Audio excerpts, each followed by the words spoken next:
Bismillahirrahmanirrahim. Alhamdulillahirabbil alamin. Wassalatu wassalamu ala Rasulillahi amma ba'd. Baik ikhwan sekalian, kita kembali lanjutkan kajian kitab kita dari kitab Al-Fiqhu Al-Muyassar fi Dhaw'il Kitabi was Sunnah. Di mana ikhwan sekalian sekarang kita sudah masuk pada Sholatul musafir, Sholatul musafiri, tata cara sholatnya orang-orang yang sedang melakukan safar atau yang sedang melakukan perjalanan jauh. Wa tashtamilu ala, dan pada pembahasan ini ada beberapa hal yang insyaallah kita akan sama-sama mencoba untuk membahas dan menjelaskannya. Yang pertama ikhwan sekalian di sini yaitu qasrus sholatir rubaiyati. Hukum mengkasar atau meringkas as-sholatu rubaiyati, yaitu sholat-sholat yang berjumlah 4 rakaat, yaitu seperti sholat duhur, sholat asar, dan sholatul isya. Wa fihi masail, kemudian permasalahan-permasalahannya kita akan bahas. Al-masalatul ula, permasalahan yang pertama ikhwan sekalian, yaitu fi hukmil qasar, terkait dengan hukum mengkasar sholat, meringkas sholat. Dijelaskan di sini ikhwan sekalian, la khilafu baina ahlul ilmi. La khilafu, tidak ada khilaf, tidak ada silang pendapat. Tidak ada perbedaan pendapat baina ahlul ilmi, di antara para ulama ahlul ilmi. Ya, seluruh ulama sepakat. Tidak ada khilaf perbedaan pendapat di sini. Fi masyru'iyati, tentang disyariatkannya qasrus sholatir rubaiyati lil musafir, yaitu meringkas solat, meringkas solat ar-rubaiyati, solat-solat yang berjumlah rakaat 4 atau solat-solat yang yang 4 rakaat. Lil musafir, bagi seorang musafir itu adalah perkara yang disyariatkan. Wad dalilu dzalika, dalil-dalil yang menunjukkan akan disyariatkannya seorang mengkasar solatnya ini ikhwan sekalian, yaitu yang pertama adalah dalil dari Al-Qur'an, yaitu dari Al-Qur'an.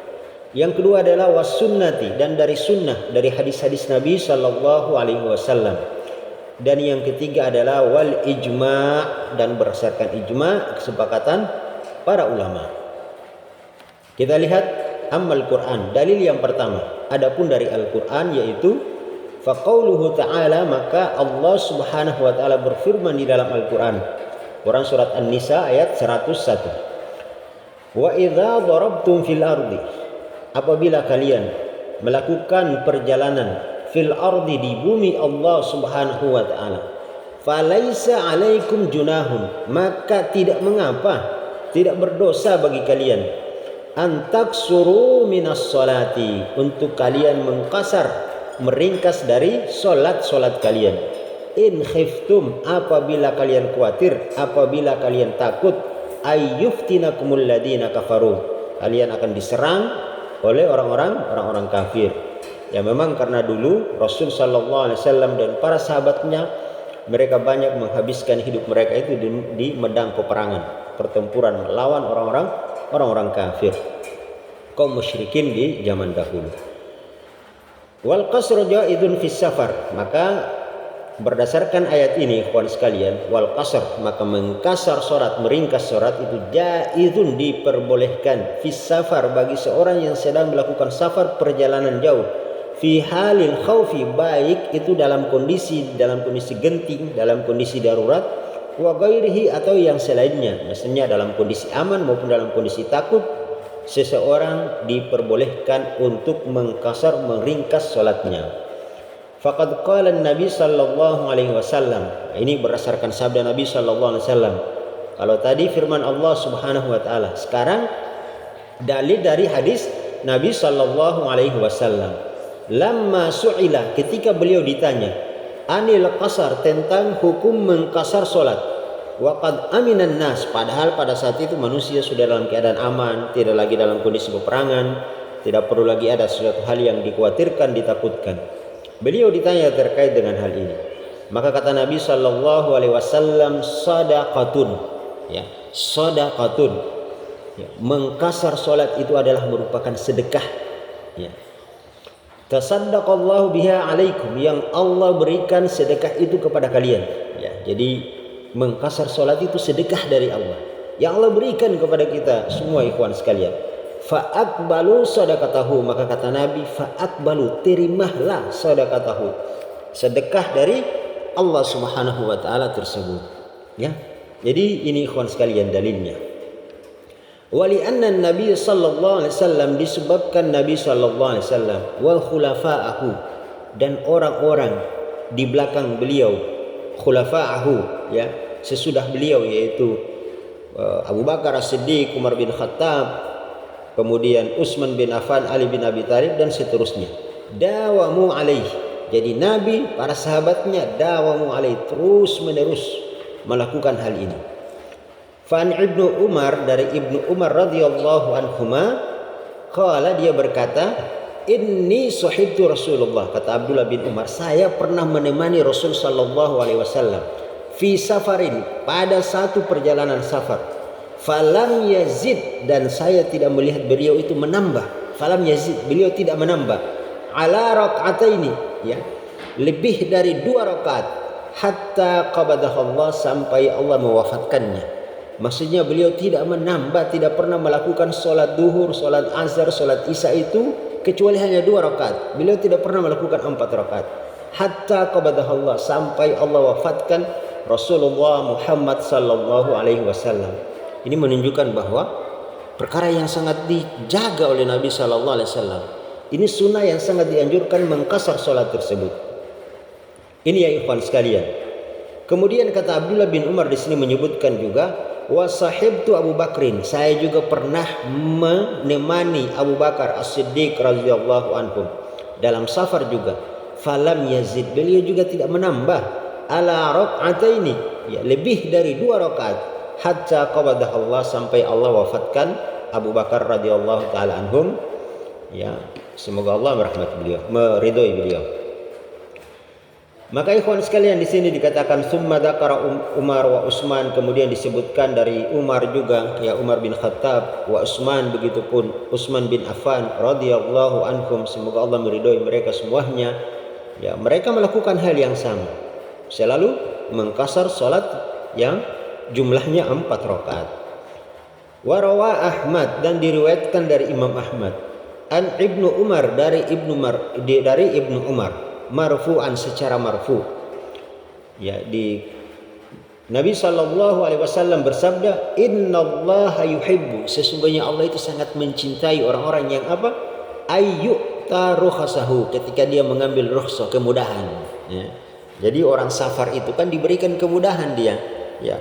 Salat salah satunya dia bisa menjamak salatnya, dia bisa meringkas salatnya, dan ini bagian dari rukhsah, kemudahan dari Allah Subhanahu wa taala. Dan Allah cinta kepada orang yang seperti ini. Kama yakrahu, sebagaimana Allah benci antu'ta ma'asiyatahu, seseorang melakukan perbuatan maksiatnya. Bayangkan ikhwan sekalian, mengkasar salat, ya, rukhsah itu digandengkan dengan perbuatan maksiat, ya, digandengkan dengan perbuatan maksiat. Kalau kita meninggalkannya Allah benci, sebagaimana Allah benci kamu berbuat maksiat. Ini perintah mengkasar salat ini memang adalah sesuatu yang sangat dianjurkan sekali, ya. Jadi ada dalilnya tadi dari Al-Quran, kita bawakan kemudian beberapa hadis dari Nabi sallallahu alaihi wasallam. Sekarang kita lihat, wa ammal ijma, adapun ijma, berdasarkan ijma kesepakatan para ulama, fal qasru, mengkasar salat itu, minal umuri al-ma'lum bid-dini, minal umuri al-ma'lum minad dini bid-darurah. Bayangkan ini ikhwan sekalian. Jadi mengkasar solat ini minal umur al-ma'lum minad dini bid-darurah, perkara-perkara yang mendasar yang harusnya diketahui oleh setiap muslim. Ya, al-ma'lum minad dini bid-darurah itu gini, saya berikan contoh gini. Seseorang ditanya 1 tambah 1 berapa? Maka dia jawab 2. Anak SD bahkan anak-anak TK pun tahu bahwa 1 tambah 1 adalah 2. Ya. Kalau ada seseorang ditanya 1 tambah 1 terus dia tidak tahu menjawab, atau dia jawab 3, maka ini orang yang betul-betul bodohnya luar biasa. Sama dengan ini, al-ma'lum minad dini bid-darurah, ya. Kalau ada orang tidak tahu bahwa kalau dia safar harus mengkasar salatnya, atau dalam kondisi-kondisi tertentu dia harus mengkasar salatnya, berarti ini orang bodohnya luar biasa. Kenapa? Karena ini al-ma'lum min ad-dini bid-darurah. Sama dengan 1 tambah 1 sama dengan 2, sama dengan mengkasar sholat itu adalah perkara yang disunahkan. Seorang kalau tidak mengetahui ini orang yang jahil murakkab, kebodohan yang sangat besar. Itu yang maksudnya ikhwan sekalian. Al-ma'lum min ad-dini bid-darurah itu seperti kita ketahui sholat 2 waktu itu hukumnya wajib, berpuasa di bulan Ramadan itu hukumnya wajib. Ini ilmu-ilmu yang sangat mendasar yang seseorang itu wajib untuk dia ketahui. Sama dengan mengkasar sholat ini ya ikhwan sekalian. Wa qad ajma'at alaihil ummah, dan telah sepakat umat ini dari dulu sampai saat ini mereka telah sepakat akan mengkasar sholat ini perkara yang disyariatkan di dalam agama ini. Wa ala hada, maka untuk semua ini fal muhafazati ala hadhihi sunnati, maka menjaga ala hadhihi sunnati, menjaga sunnah ini yaitu mengkasar salat ini, wal akhdha biha, dan mengambil hada ini rukhsatan, kemudahan ini, aula wa afdalu, maka itu lebih utama dan lebih baik min tarkiha, daripada kita meninggalkannya. Bal kariha ba'du ahlul ilmi, bahkan sebagian ulama ahlul ilm membenci seseorang al-itmami safar, ya, dia menyempurnakan sholat ketika dia safar. Para ulama membenci. Antum dalam safar melakukan sholat duhur 4 rakaat, melakukan sholat asar 4 rakaat, melakukan sholat isya 4 rakaat, itu dibenci kata bagi sebagian para ulama. Wadhalika, karena yang demikian itu apa dalil mereka? Li syiddati mudawamatin Nabi sallallahu alaihi wasallam, karena sangat Nabi sallallahu alaihi wasallam menjaga terus menerusnya menjaga sunnah ini. Wa ashabihi, begitupun dengan para sahabatnya, ala hadhihi sunnah, dengan sunnah ini sangat dijaga sekali oleh Nabi sallallahu alaihi wasallam dan para sahabatnya. Wa anna dzalika kana hadihu al mustamirra ad-daima, ini maka yang demikian itu adalah merupakan hadihi al-mustamiro, petunjuk Nabi yang terus menerus, senantiasa, konsisten Nabi melakukannya, tidak pernah meninggalkannya. Ini yang ikhwan sekalian, kita paham sekarang bahwa mengkasar sholat yang 4 rakaat tadi itu perkara yang dimustahabkan, dianjurkan, bahkan dia sunnah mandub yang hampir terus menerus Nabi melakukan dan Nabi tidak pernah meninggalkannya. Kita masuk pada al-mas'alatus tsaniyah, permasalahan yang kedua, yaitu fi tahdidis sholatil lati yajuzu fiha al-qasar, yaitu terkait dengan sholat-sholat yang boleh untuk yajuz fi al-qasar, boleh kita untuk mengkasarnya, yaitu sholatu yajuzu fi al-qasar, ya ini jelas ya, sholat-sholat yang boleh untuk dikasar itu adalah hiya sholatur rubaiyati, yaitu sholat-sholat yang 4 rakaat, wa hiya sholatuz zuhur, yaitu sholat zuhur, kemudian wal asar, sholat asar, wal isya, dan sholatul isya. Wala taksuru sholatus subhi, maka tidak boleh mengkasar sholat subuh, wal maghrib, begitupun sholat maghrib tidak boleh dikasar ya, 2 sholat ini ijma'an, berdasarkan ijma' kesepakatan para ulama. Li fi'li sallallahu alaihi wasallam, hal ini berdasarkan perbuatan Nabi sallallahu alaihi wasallam, wa ashabihi, begitupun sahabatnya, min ba'dihi, setelah beliau, wa li qaulihi Abdullah bin Abbas radhiyallahu anhuma, berdasarkan juga ucapan dari Abdullah bin Abbas radhiyallahu anhuma, faradallahu salat ala lisani nabiyukum, Allah telah mewajibkan salat ini melalui lisan nabi kalian, yaitu Rasulullah Muhammad sallallahu alaihi wasallam. Fil hadar arba'an, kalau beliau Nabi tidak melakukan perjalanan, maksudnya tinggal di kota Mekah di saat itu, maka beliau melakukan salat itu 4 rakaat, yaitu maksudnya salat isya, salat asar, salat duhur, dilakukan 4 rakaat. Wa fi safarin rak'ataini, tapi kalau beliau sedang melakukan safar maka melakukannya itu 2 rakaat. Fadalla ala anna rubaiyati fil maksud, maka yang di sini menunjukkan bahwa salat-salat yang 4 rakaat itu yang dimaksud oleh dari ucapan Abdullah bin Abbas radhiyallahu taala anhum di atas. Kemudian ikhwan sekalian, al-mas'alatus salisah, permasalahan yang ketiga ya, fi haddis safaril ladzi taksuru fihi sholati wa naw'aha. Fi haddis safar, terkait dengan batasan safar, alladzi taksuru fiha sholat wa naw'aha, seseorang itu sudah boleh untuk dia mengkasar sholatnya. Jadi berapa jaraknya ya seseorang menempuh perjalanan yang itu sudah diperbolehkan untuk dia mengkasar sholatnya. Wa naw'aha, dan jenis-jenis kasar, jenis-jenis safar, jenis-jenis perjalanan seperti apa yang membolehkan seseorang untuk melakukan safar. Ya, jadi tidak semua safar itu diperbolehkan untuk mengkasar sholat. Ada jenis-jenis safarnya. Kemudian batasan-batasan jaraknya itu juga dijelaskan. Namun ikhwan sekalian, di sini ada diperselisihkan tentunya di tengah-tengah para ulama. Tentunya di sini setidaknya ada 4 pendapat. Insyaallah nanti kita akan bahas dalam kitab Bidayatul Mujtahid wa Nihayatul Muqtasid terkait dengan silang pendapat dalam masalah jarak safar ini. Kita akan jelaskan sesuai apa yang dijelaskan di kitab ini.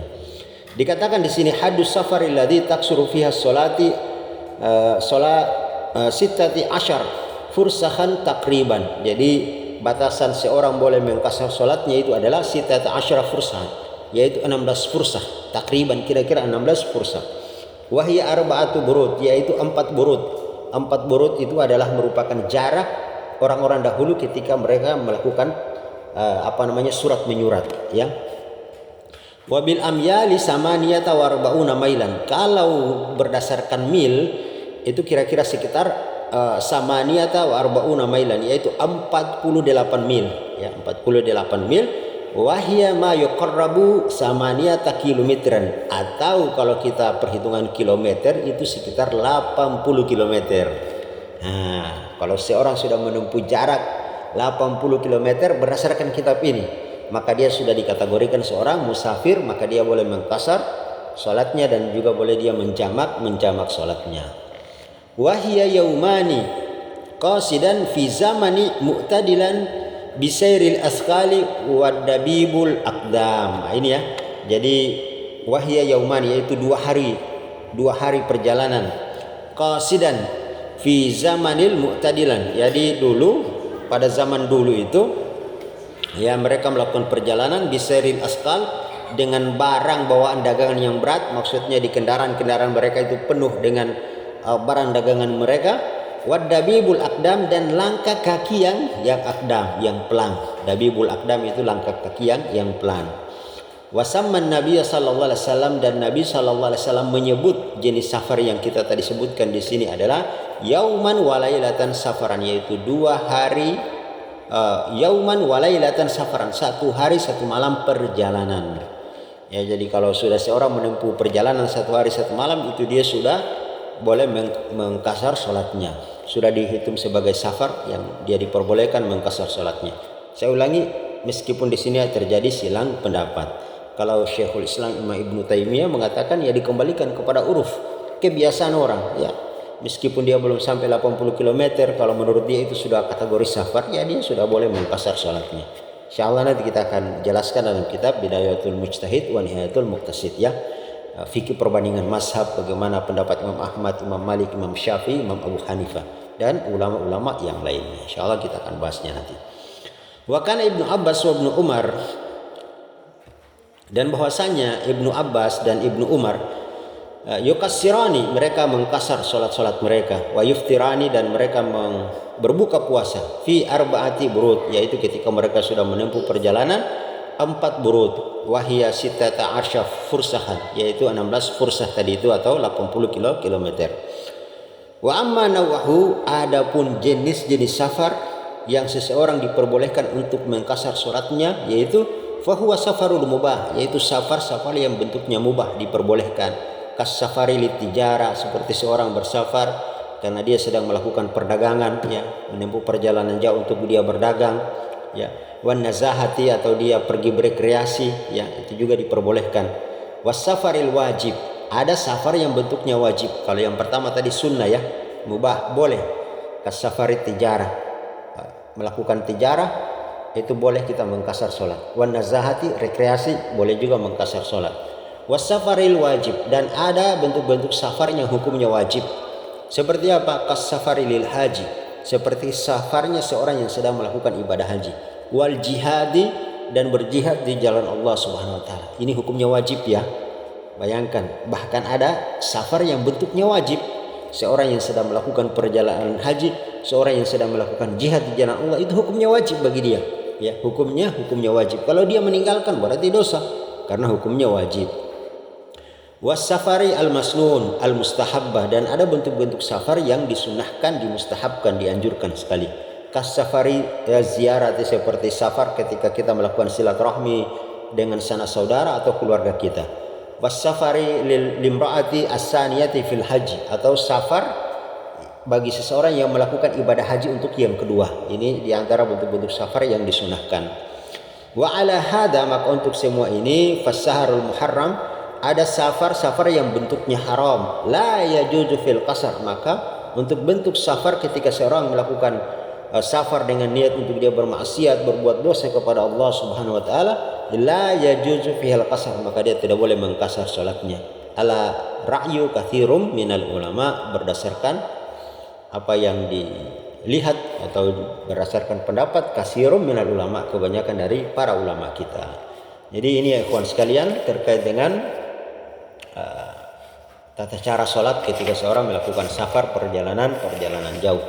Insyaallah kalau ada antum yang ingin tanyakan, nanti silakan, kita persilakan untuk bertanya.